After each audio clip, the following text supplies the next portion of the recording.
Blancs disent qu'il faut en classe qu'il faut. Il n'y a pas deux cantines dans un bateau, il y a une seule cantine.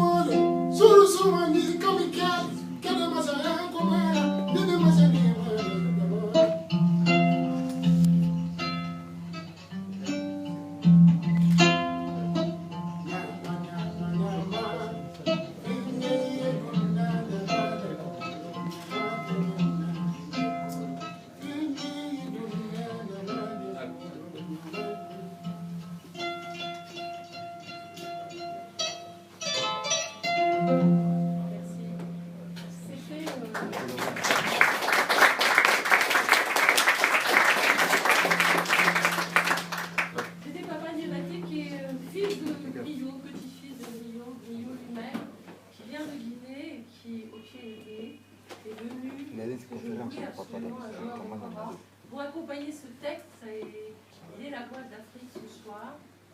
Même si Mni était tchadien, et Frédéric Bouillas, qui est éditrice, et qui sera ma voix ce soir. Alors ce texte, que vaut la vie d'un homme, je crois que c'est le texte le plus difficile que j'ai jamais écrit. Je crois que c'est deux années et demie d'écriture. Le texte, je l'ai passé 3 fois, j'étais très déprimée, pas bien du tout. J'écris toujours plusieurs textes à la fois et là je ne pouvais rien écrire bien. Je m'étais fait la promesse de, si je ne pouvais pas écrire ce texte, pour dire quelque chose d'Ibn Omar maintenant Saleh, il est un homme magnifique. Si je n'arrivais pas à dire quelque chose de lui, quelque chose de son âme qui nous éclairait, j'écrirai plus jamais. Donc ce soir c'est, excusez-moi, écrire c'est ça, c'est dire, et c'est ce que me disait mon père. Dis et fais ce que tu dis. Et c'est ce que m'a dit Sadier, qui est la femme de Marie, que je suis allée voir à Orléans. D'ailleurs, grâce à Paul Desalmans, qui a relu mon texte aussi, et qui m'a dit laisse-toi aller à l'émotion à la fin. Je suis allée la voir et j'ai réécrit la fin de ce texte avec cette figure de femme qui est magnifique. Il y a les 2 fils d'Ibni qui sont là, 2 des 4 fils. Mohamed Saleh, avec qui j'ai beaucoup travaillé. Mohamed, je ne veux pas qu'on te voit une seconde, j'aimerais bien. Il a 2 comme lui. Merci Mohamed. Et Ibrahim, qui est son 3e fils et qui est là ce soir, j'en suis très heureuse. Ibrahim travaille au Niger, donc il était de passage à Paris et donc il nous accompagne. Son fils aîné, Hicham, est au Luxembourg, étudiant. C'est celui qui assistait à l'enlèvement de son père. Alors pour dire juste un mot avant de faire un compte de texte, Ibn Omar Saleh faisait partie d'un groupe d'amis. Les uns les autres savaient qu'il était en danger. Je crois que personne ne prenait, en tout cas chez les Européens, ne prenait la mesure de ce danger réel qui était un danger sur sa vie. Il est venu me voir avant qu'il soit enlevé, c'était en 2008. En fait, il voulait que j'écrive quelque chose de sa vie. Et à l'époque, je n'étais pas tellement disponible. Il m'a demandé ça et je lui ai dit, et c'est là où ça a été vraiment très dur pour moi, je lui ai dit, quand tu reviendras, on en reparlera. J'ai reçu un SMS le 1er janvier me disant paix, je t'embrasse, j'embrasse ta famille, paix dans le monde et paix au Tchad. Voilà.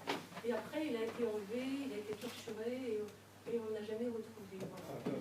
Donc ce texte, je lui ai dédié, il est dédié à sa famille qui s'est énormément battue pour lui et aussi à tous ses amis parce que l'amitié est un mot magnifique auquel je crois beaucoup et ça va avec la littérature et la littérature peut-être permet de la dire. Merci beaucoup d'être là à tous. Merci à Frédéric et merci à toi, mon Léo.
Ils l'ont frappé, ils l'ont traîné, ils l'ont jeté, Ibni.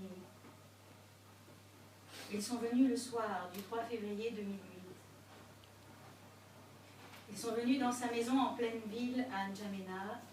Ils l'ont frappé, ils l'ont traîné, ils l'ont jeté.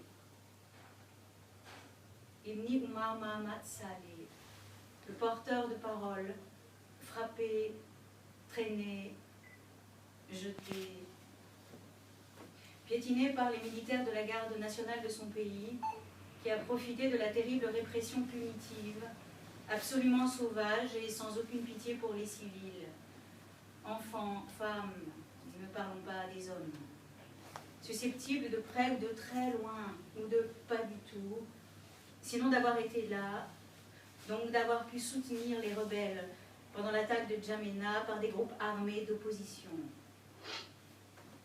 Même les arbres splendides, centenaires des grandes avenues ont été abattus de peur, de haine. Les rebelles, eux, étaient déjà loin. Ibni, lui, était sans armes. Ce qu'il portait, c'était la parole, en homme de foi accompli, pondéré, qui avait participé dans sa jeunesse à une révolution, avait affronté la guerre civile, compris que les armes n'étaient pas le chemin et s'était bâti de paix et de dialogue. Il était le porte-parole de l'opposition démocratique en son pays, le Tchad.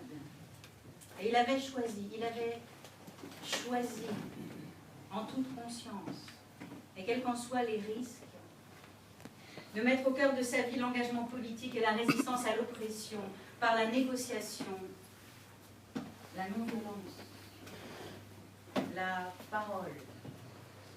Et il la portait debout, et il la portait haut, et il la portait bien en face. Et comme Gandhi, toute sa vie, il a affirmé, mais nous devons tenir. Nous devons être le changement que nous voulons dans le monde. Tenir Ibni. Malgré tout, tenir Ibni avec toi, pour toi. Tenir vrai Ibni Omar Mahamat Saleh pour toi, où que tu sois. Je n'écrirai plus. Si je ne peux pas écrire ta disparition horrible, inique, la disparition d'un homme de conviction, à l'âme si belle qu'elle nous éclairait. Et l'idée de la mort est là, hideuse, pas celle qui arrache aux êtres, pas celle qui arrache un être aux bras, aux lèvres aimées, terrifiante mais inéluctable, celle qui nous emporte en laissant notre corps au regard absent, mais au moins un corps sur lequel se recueillir, se déchirer, pleurer.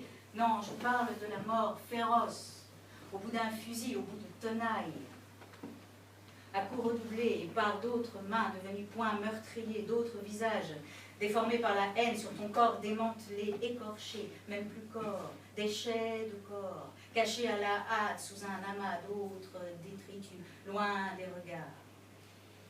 Où est ton corps? Ton corps. L'idée de la torture envahit l'idée de ta mort, Ibni. Elle est brume noire, brouillard tenace qui pénètre les volets, les murs, enveloppe au plus secret, devient un nuage épais, chargé de sang, montagne spongieuse, étouffante. Elle est tirée, écrasante, l'idée de ta mort, une mort sans corps, sans nom, qui annihile les mots. Ouais, la mort, où sont les mots? Où est ma force? Elle surgit de la fièvre, de l'infertilité, du dénuement, de ce choc entre ce moi, rien, et ce désir de dire toi. Et le moi s'est effacé en même temps que les effacements répétés du texte, chaque fois détruit pour laisser place à l'espace, comme dans les grands paysages sauvages du Tchad, dans l'étreinte du soleil, où la lumière miroite si intensément qu'elle recouvre et dort hommes et choses. Comme ce jour-là, devant ta maison, Ibni, à N'Djamena, le vent du désert avait poussé jusqu'au cœur de la ville, épousant les carcasses des voitures, les acacias, les hauts réverbères, les maisons, le sol, d'une poussière d'or, redessinant les traits de nos visages fatigués par le voyage de Paris au Tchad et de bien plus loin encore, sans doute du pays de nos rêves, de nos attentes, du pays de la terre d'enfance.